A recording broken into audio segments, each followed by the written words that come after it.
Hello and welcome to Megawatt. I'm Katie Scott, back from a couple of weeks break, and this is the Tech Week in View, our rundown of this week's hottest news stories and what we thought of them. Make sure you stay tuned.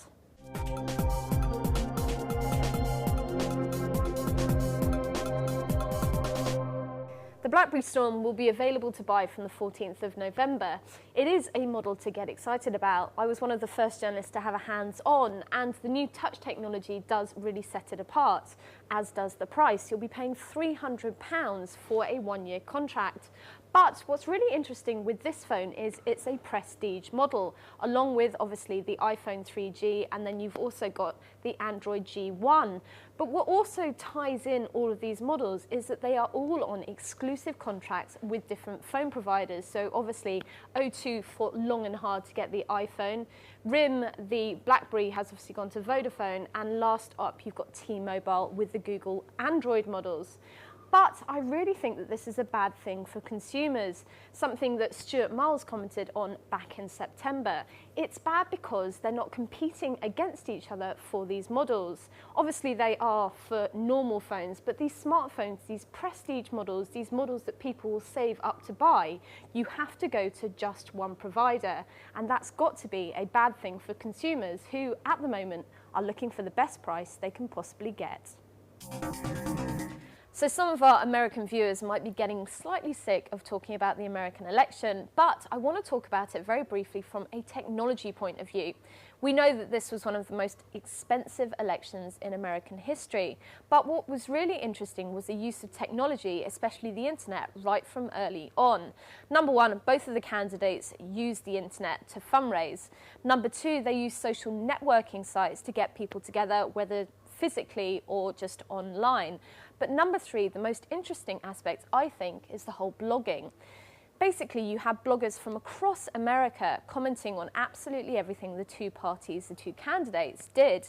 But what was really interesting was that these bloggers are independent. They're citizen journalists, so they're normal people who just want to get their opinion across and can do that on the internet. They can talk to thousands, if not millions of people, just from logging on.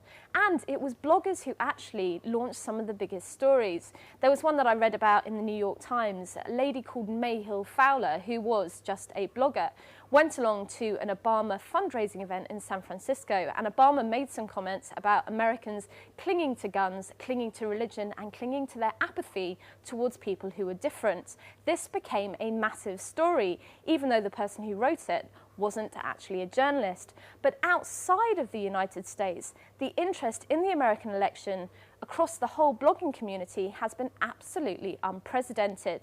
People who can't vote have been getting online to talk about an election which will affect them. And I think that is one of the most interesting phenomenon to come out of this US historical election.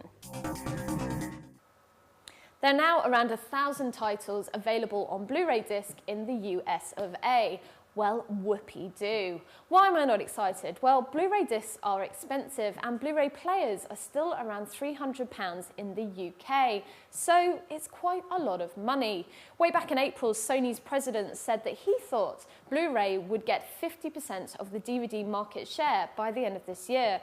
Well, the way they're going, it's going to look like about 9 years to actually get to that point because people simply aren't buying. And why? Well, if you have a film already in your collection on standard format, are you really going to go to the shop and fork out a lot more just for a Blu-ray disc? And also, there's computer manufacturers out there, naming no names, who haven't put Blu-ray players in their computers. So another reason why you wouldn't go out and spend. People are tightening their belts at the moment, and by the time you've gone out and replaced your entire standard definition collection with Blu-ray discs, let's face it, there'll be another competing format out there anyway. I don't want Sony to think that I'm picking on them, but CD-IT, HomeJet, Iziton, Polygon Eater, Strap Tenor, Wavehawk, and my personal favourite, the Snoozinator. These are all Sony proprietary technologies that have fallen by the wayside, and has Sony released yet another one this week. Bluespec is a new CD format, but do we really need that at the moment? After all, CD sales are falling on the high street as more and more people go to the internet to download music, whether legally or illegally. But also, these CDs are going to cost between £16 and £27. I really wonder what Sony thinks they're up to with this.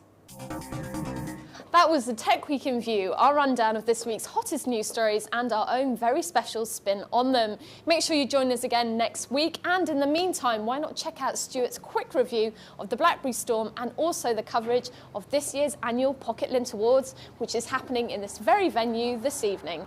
Thanks for watching and have a lovely weekend.